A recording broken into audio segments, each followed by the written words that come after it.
రజనీకాంత్ ప్రధాన పాత్రలో నెల్సన్ దిలీప్ కుమార్ దర్శకత్వంలో తెరకెక్కిన బ్లాక్ బస్టర్ సినిమా జైలర్. దీనికి సీక్వెల్ గా జైలర్ 2 సినిమా రూపొందుతున్న సంగతి తెలిసిందే. ప్రస్తుతం షూటింగ్ దశలో ఉన్న ఈ చిత్రంపై అభిమానుల్లో భారీ అంచనాలు నెలకొన్నాయి. ఫస్ట్ పార్ట్ లో మోహన్ లాల్, శివరాజ్ కుమార్ వంటి స్టార్లు క్యామియో రోల్స్ చేశారు. ఇప్పుడు సీక్వెల్స్ లో కూడా మరిన్ని సర్ప్రైజ్లు ప్లాన్ చేస్తున్నట్లు తెలుస్తుంది. ఇందులో రజనీతో పాటుగా మరో సూపర్ స్టార్ కనిపించబోతున్నారు. ఈ విషయాన్ని సీనియర్ నటుడు మిథున్ చక్రవర్తి ధృవీకరించారు.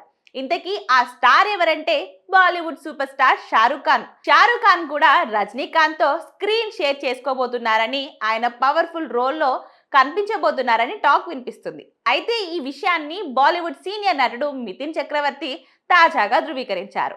జైలర్ 2 సినిమాలో కింగ్ ఖాన్ షారుఖ్ ఖాన్ నటిస్తున్నట్లు మిథున్ చక్రవర్తి ఓ ఇంటర్వ్యూలో చెప్పారు. రజనీకాంత్, మోహన్ లాల్, షారుఖ్ ఖాన్, రమ్యకృష్ణ వంటి పెద్ద పెద్ద స్టార్లు కలిసి నటిస్తున్నట్లు తెలిపారు. దీంతో జైలర్ సీక్వెల్లో బాలీవుడ్ బాద్షా నటిస్తున్నట్లు అభిమానులు ఫిక్స్ అయిపోయారు. రజనీకి వీరాభిమాని అయిన షారుఖ్ ఇప్పుడు ఆయన సినిమాలో కలిసి నటిస్తుండడం, ఇద్దరు ఒకే ఫ్రేమ్ లో కనిపించడం నిజంగా ఫ్యాన్స్ కి ట్రీట్ అనే చెప్పాలి. దీనిపై మేకర్స్ నుంచి అధికారిక ప్రకటన రావాల్సి ఉంది.